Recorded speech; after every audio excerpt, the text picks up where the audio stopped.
അനുമോൾ അങ്ങനെ Malayalam Bigg Boss season 7 winner ആയിരിക്കുകയാണ്. So ഇനി വരാൻ പോകുന്ന കോൺട്രവേഴ്സിയാണ് ഇത് PR-ന്റെ വിജയം എന്നുള്ള രീതിയിൽ. കാരണം ആ വിജയത്തിന്റെ ക്രെഡിറ്റ് പോലും ഞങ്ങൾ അനുമോൾക്ക് കൊടുക്കത്തില്ല. അനുമോൾ ജയിച്ചോട്ടെ, പക്ഷെ ആ വിജയത്തിന്റെ ക്രെഡിറ്റ് ഞാൻ അനുമോൾക്ക് കൊടുക്കത്തില്ല എന്നാണ് പലരുടെയും ആഗ്രഹം. എനിക്ക് അവരോടാണ് ചോദിക്കാനുള്ളത്. നിങ്ങൾ വിചാരിക്കുന്നത് അനുമോളുടെ PR ആണ് ഈ ബാക്കിയുള്ള കണ്ടസ്റ്റൻസിനെയൊക്കെ ജയിക്കാതിരിക്കാൻ കാരണമെന്ന് നിങ്ങൾ വിചാരിക്കുന്നു. അങ്ങനെയാണെങ്കിൽ നിങ്ങൾ എന്തിനാണ് അനുമോളോട് ദേഷ്യം കാണിക്കുന്നത്? എനിക്ക് മനസ്സിലാവുന്നില്ല. അനുമോളുടെ PR-നോടല്ലേ ദേഷ്യം കാണിക്കേണ്ടത്? അല്ലെങ്കിൽ അനുമോളുടെ PR ടോക്സിക് ആണെന്ന് പറയുന്നു. അതെങ്ങനെയാണ് അനുമോൾ അറിയുക അനുമോളുടെ PR ടോക്സിക് ആണോ ഇല്ലയെന്ന്?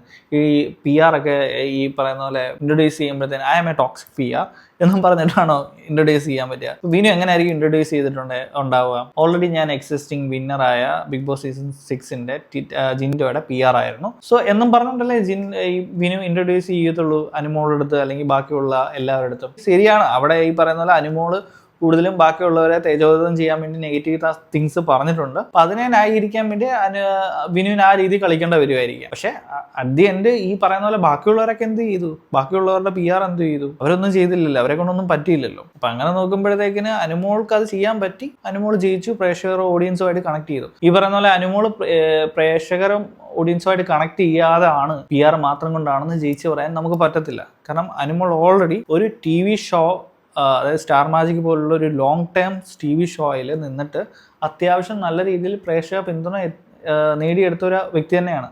സോ ഇപ്പോൾ ആ ഒരാൾക്ക് നല്ല ഫെയിമും ഉണ്ട്, അതേപോലെ ഒരു പ്രേക്ഷകരുടെ സപ്പോർട്ടും ഉണ്ട്. അപ്പോൾ അങ്ങനെ ഇരിക്കെ അനുമോൾക്ക് പ്രത്യേകിച്ച് ഒന്നും ചെയ്യാതെ തന്നെ ആ ഒരു ഓഡിയൻസിനെ വെച്ചുകൊണ്ട്, കാരണം ആ സ്റ്റാർ മാജിക് കാണുന്നവരിലെ ഭൂരിഭാഗം ആൾക്കാരാണ് ബിഗ് ബോസും കാണുന്നത്.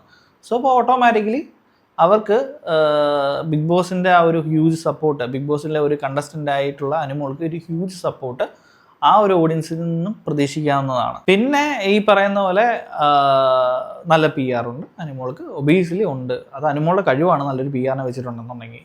അതിനകത്തിലും നോക്കണം. PR ഒക്കെ ഇപ്പോൾ ഒരു TV ഷോയിൽ നമ്മൾ പോകുമ്പോഴത്തേക്കിന് ഏറ്റവും നല്ല PR-നെ വെക്കുക എന്നുള്ളതും ആദ്യത്തെ കടമയാണ്. അത് അനുമോൾ നല്ല വൃത്തിയായിട്ട് ചെയ്തിട്ടുണ്ടെന്നുണ്ടെങ്കിൽ കൺഗ്രാജുലേറ്റ്. അല്ലാതെ അതിനകത്ത് അസൂയ കൊണ്ടിട്ട് എന്താണ് കാര്യം? അപ്പോൾ ഇത്രയേ ഉള്ളൂ പറയാനുള്ളത്. അനുമോൾ വിന്നറായി. അത് അംഗീകരിക്കുക, അല്ലെങ്കിൽ പറയുന്ന പോലെ അത് മനസ്സിലാക്കുക, അത് അക്സെപ്റ്റ് ചെയ്യുക, എന്നിട്ട് മൂവ് ഓൺ ചെയ്യുക. സോ അടുത്ത സീസൺ വരുന്നുണ്ട്, അടുത്ത സീസണെ കുറിച്ച് സംസാരിക്കാം. That's it. സോ അപ്പോൾ എനിക്ക് ഇത്രയേ പറയാനുള്ളൂ. ഇതിനകത്ത് വേറെ ആർക്കെങ്കിലും എതിരഭിപ്രായം ഉണ്ടെന്നുണ്ടെങ്കിൽ കമൻറ്റിൽ പറയുക, നമുക്ക് ചർച്ചയാക്കാം എന്താണെങ്കിലും.